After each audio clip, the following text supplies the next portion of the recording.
Hey, hello. How are you? We are finally live. How are you? Say hi, guys, Hey. girls. Hello. Today, I'm just gonna introduce myself a little bit so everybody has a little bit of context. My name is Pablo Arias, and I work and own an international shipping company. It's called International Relocation Partner, and we're trying to connect with the expat community in Portugal. Just share our different thoughts and ideas.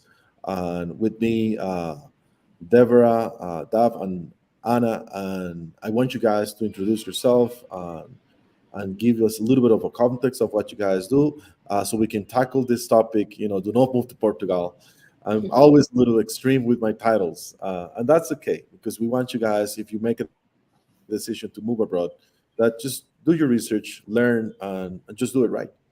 Deborah. Oh, well, thank you, Pablo. This is, I think, my third time here, so I appreciate the re-invite. I'm an expat coach. I'm an intercultural psychologist. I'm also a seasoned expat. I've been living abroad for over 40 years. I've lived in the U. I'm originally from Brazil. I've lived in the U.S., in France, in Spain, in UK, and in Portugal. This is my second time.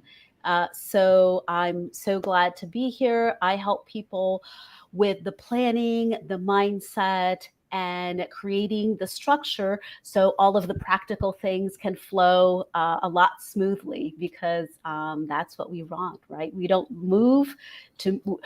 prepare a move to move abroad. We prepare a move to live abroad. So the moving is just a stepping stone to get there. So I help from getting the idea off the ground to feeling settled in your new home. That's me.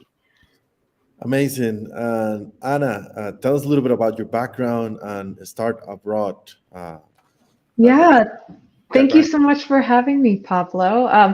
This is my first time on one of these, but yeah, my name's Anna Sosdian. I'm one of the co-founders of a full service end-to-end relocation company that helps with all aspects on that practical side that I guess comes after what Deborah assists with expats looking to relocate to Portugal and also a couple of other countries, including Costa Rica and Panama. So we do everything from helping you with your visas to finding a rental to picking you up at the airport and giving you a tour of your neighborhood and setting up your utilities. It's a very long list of assistance that we can help you with in Portugal. And also personally, I have now lived in 6 different countries, originally from the United States. So have a lot of moving, figuring things out type experience as well. Amazing. And I'm just a shipping guy, but I know, I move you guys, and then you call me 6 months later, something went wrong. This is not for me. And after you spend 10,000, 15,000, sometimes $25,000 on a gigantic move, something did not work out because perhaps you didn't adjust to the new culture, or you didn't have the mindset to adjust to the new culture, or maybe you had a lot of issues with the small little practical things, and then you got frustrated because you didn't find Anna and Zach with Start Abroad to help you with all these things. So, this is a topic that for the last, I would say, 8 years, I've been doing this for a long, long time, but I discovered this, and it's close to my heart because it's so sad. I actually had people crying on the phone. This happened to me, and I'm leaving. I hate this country. I don't want that to happen, and this is why I'm so driven into sharing this information. And the topic for today is do not move to Portugal. And I did a little, like, kind of like research a little bit before we go into these points of why I think may want to say Portugal is not for me. Uh, I want you guys, your opinion. Anna, do you find any particular, I say, any particular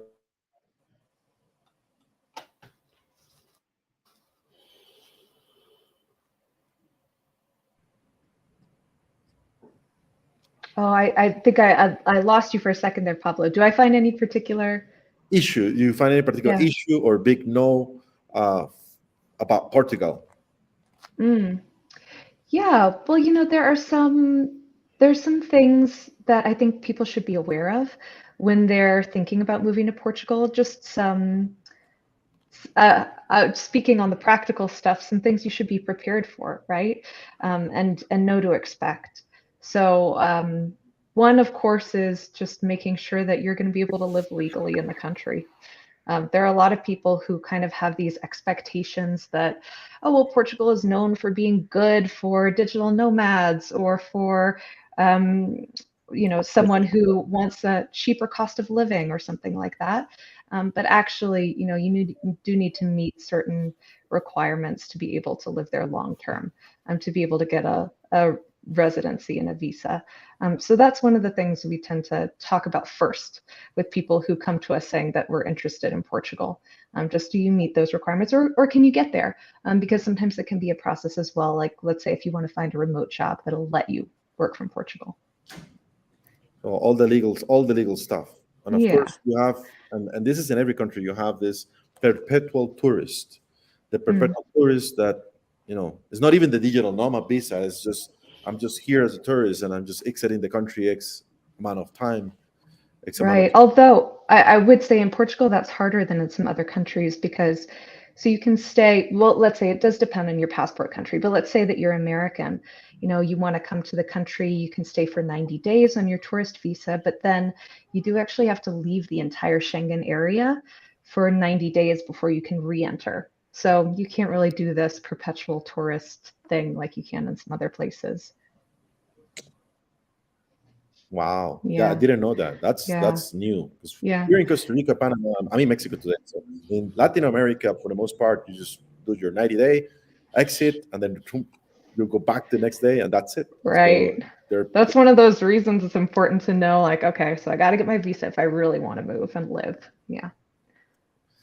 What about you, Deborah? Do you feel there is any particular point that is kind of like the most common one that people say, no, Portugal is not for me because... Well, I've been seeing a lot of people who actually very recently, many people have been approaching me because they don't feel at home and they want to go back. So this is actually not new. There is a report from PricewaterhouseCoopers that says that about 40% of international assignments fail in a corporate setting. And that's in a setting where, you have the support of a company, you're going to have income, you know the corporate culture, you're prepared. So imagine that in a situation where you don't have the supportive environment, where, it's not the deep pockets of the corporation that is paying for everything. They're your pockets who are paying for everything. So it doesn't surprise me that people go back or consider going back to wherever back is. And what I see is, frankly, a very big focus on the practicalities, which are crucial and fundamental. You need to get, you need to be legally, you need to do your homework, you need to do all that. But the thing is that that in the long run, that's irrelevant, because once you do move and you are legal and you do have your residency, that's when the game begins, really. That's when you're really adjusting, and when the honeymoon is over and when life becomes life like any other place, with the ups and downs and good things and bad things and good days and bad days. It's kind of like that's when you start adulting in your life abroad. And I like to say you're adulting when you get more bills than postcards in your mail. So, and when people are so tunnel vision focused on, I need to move abroad, I need to make it work, I need to make it happen. Yes, you do need. It's kind of like the equivalent of building a house, going to Home Depot and saying, I'm going to need water, so I'm going to buy 500 faucets. Yes, you do need water. But do you have 500 bathrooms and kitchens? No, you're going to, waste time, energy, because when you do create your life abroad, you need to know how many faucets you're going to really use. And so that's what I see the most, is people focusing a lot only on the practicalities, which of course are crucial and fundamental. There's no denying that. You have to get that done. But there's life after that. And that's when the rubber hits the road, so to speak. That's the test of, is this life for me? And sometimes people get disappointed because they didn't do the groundwork. They focused only on that. I will say, I will say that we are all guilty at some point of this. I mean, it's easy for me to I'm the uh, first one to say this. That's why I do what I do. make decisions based on the things that I can see right now. Okay, I'm moving to X town, and I see that I don't know. I'm used to this having all these fancy tools with my customers. Big garage in America, Milwaukee, carpenter guy, builder. I'm used to having all these tools, and this is so I go to Portugal. I don't have the tools I want. It's like, okay, I need Pablo for the shipping thing. Mhm. But we are guilty of just looking at the surface, the very basic things. On top of that, when you do the surface, but then there's a little things that are a little bit more not tangible, that things that are knowledge. So what Anna and Zach do, the immigration process, or things that they're not obvious, but they're you're gonna hit those roads. I mean, you're gonna hit those walls. But what you do is even more, it's more invisible. You don't see it until you feel it, and it's a Yeah. feeling, and then the feeling can kill you. The feeling could do people would get into a depression and actually Oh, kill themselves. absolutely. Yeah. Mm. Although depression is out of my expert zone. I mean, I'm not a clinical psychologist. I'm not a psychiatrist. But, just last week, someone reached out to me because the person had done their whole process of the D7 visa. Everything was done. And then they started getting super anxious and it got even sick, possibly from the anxiety. I'm not a doctor, so I can't for sure say that, but that is a possibility. And they were saying, like, you know what? I have all the documents, I have everything, but I don't know really why I'm doing this. Like it was like, oh, affordable health care.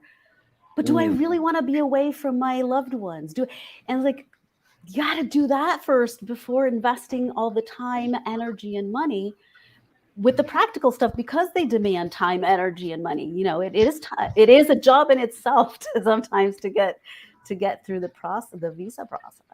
I So, totally agree with you. What we also talk to people about sometimes is, okay, so we can handle kind of the what and the how, but at the center of all of that has to be the why. yeah. Yeah, and Well, that comes first. yeah, and Yeah. I go even beyond that, because the why, many people go to the defensive. I want to go Mm. because I want to leave the violence. I want to leave the politics. That too will be behind you.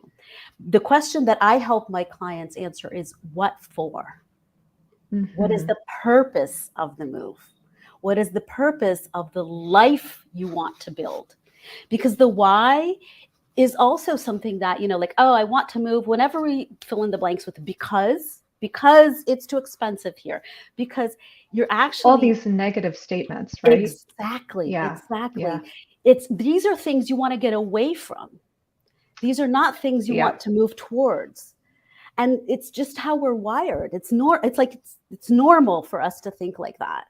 And it's common. And this is true for a move abroad or anything in life, to be honest. Like, you're getting married, you're changing jobs, you're having a child. What do you want this for? How is this going to contribute to your happiness? How does this align with your goals? How is this going to make you closer to what you want in life? So this is kind of like, I apply this to the life abroad experience, but this can be applicable to anything, really, if you think about it. Right. And keeping those things in mind too, because like you said, right, when you get to a new country, when you're going through a little bit of culture shock, I felt this every single move.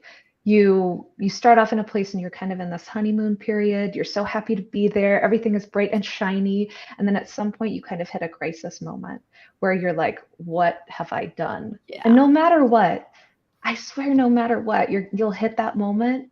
And that's where you have to remember, okay, it's because yeah, of this, right? yeah, And you'll get through it if that reason is strong enough and you believe in it and you have that kind of vision for your life. yeah. And then, you'll have like little dips along the way, but it'll Yeah, settle down. But being absolutely. ready for that and knowing that you can get through a moment like that because you will have it.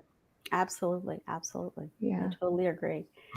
Girls, I did this research. I went online, kind of like what people, are complaining about Portugal, and they just come up with this trivial thing, trivial list, like the weather or like the banking system or like things like that.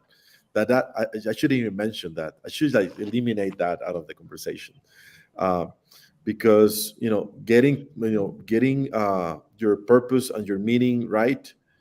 It's what we need to do if we are doing this gigantic international move, getting your purpose right. And you're gonna feel bad if you move to Portugal or to Costa Rica, to whatever place. You're still gonna complain about things. Believe me, there are gonna be things to complain in Portugal. There are gonna be things to complain in Mexico, everywhere. Another thing that I see, more like the guys. Talking about the guy, maybe it's the guy and the girl. I don't know. Uh, I see this trend of people moving to Portugal or Portugal or to many other countries as a practical way of maybe saving money for their retirement. So there's Mhm. just a financial decision. It's just like, okay, my retirement is $3,000 a month or whatever a month, and I want to make the most out of that.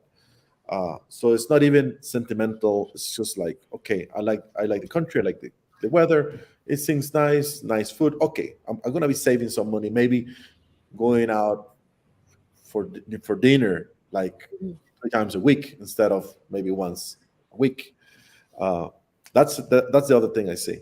As Mhm. kind of like why the practical reason people do this, but at the same time, uh, yeah, it's not just the money. It's many other things. Yeah. Mhm. And there are all of those benefits, right? Like you can realize that. Um, I don't know that I think one of the main differences in like realizing what that really looks like though, and then if you can adapt, one of the pitfalls I see people fall into is assuming that vacation life is going to be real life, right? Because when you're on vacation, when you're on a trip like that in Portugal, you aren't working usually, right? You're spending more money than you usually would on fun activities or adventures or whatever it is. And that's not what, and maybe you're staying in a beautiful hotel, okay, where people are taking care of all these things for you. You don't have to clean, you don't have to do laundry, etc. And that's not normal life. So also thinking about it as, okay, if you're going to get serious about moving, maybe there's a better kind of trip that you can take where you can do a more focused scouting trip and think about, okay, I'm going to go stay in a place that is very similar to the place I would rent, and I'm going to do kind of normal day-to-day things. I'm going to go to the market, I'm going to see what shopping is like, I'm going to cook in a kitchen, I'm going to explore where I would go shopping or explore where I would buy clothes and really understand what's available. That's the type of research I would say that'll give you a much better sense of what things are going to really look like for you. Yeah, absolutely. There many of my clients when they're going on the scouting trip, I really remind them it's like a scouting trip is not a vacation; it's a mission with a purpose. So Mm-hmm. you need to really figure out before your scouting trip whether it's 10 days or 10 months, because some people have the chance of going on what I call the extended test drive.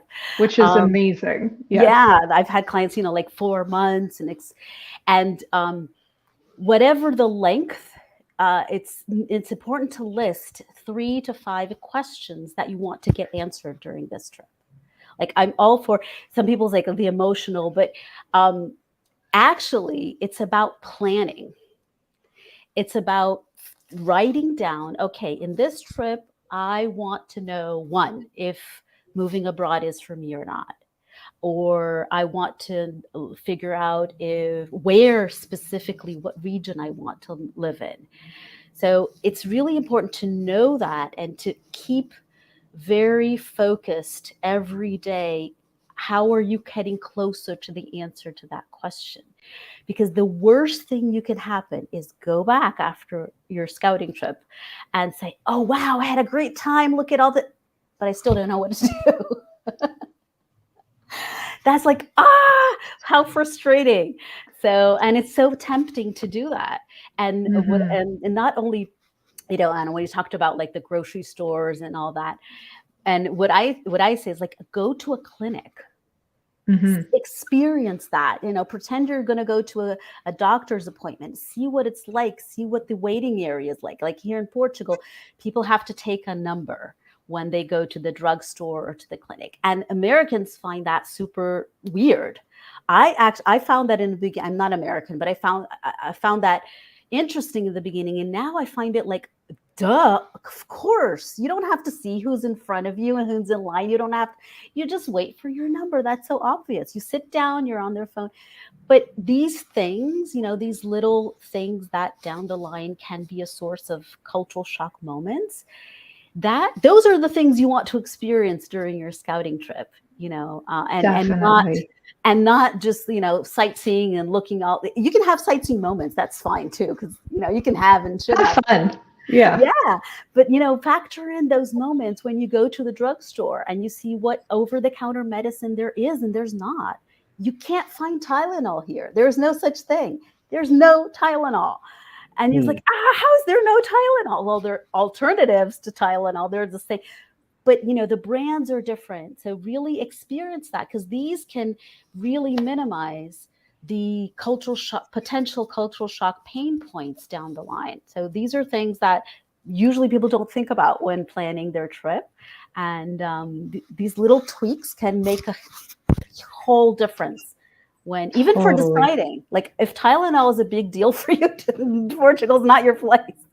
And if I can add one thing, which I see people making mistakes on also these scouting trips, it's if you have kids, schools, and make sure to, in particular, do that research on what kinds of schools you might be interested in and set up your visits well in advance. Absolutely. Because you don't know, they might be on vacation. Yeah. There might be a waiting list, especially if you're in the Lisbon area. Yeah.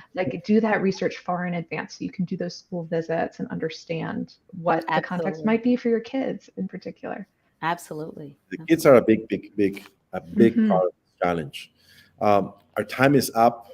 I just want to show kind of like a comment here, and this comment might be, I think it may be for Anna. This is out of my LinkedIn. We are not going to answer this question because it's another topic and where time is off. But I'm going to introduce Andrew to Anna so you guys could start talking. Definitely happy to give some neighborhood recommendations for Lisbon if you're interested. Yes. This is it. Our time is up. It's been over 20 minutes. And I'm so happy to have you guys here. Thank you for joining me in this journey, just to share information for the expat community about all of these different issues. Super happy. Great job. Thank you so much, Pablo. Bye. Bye.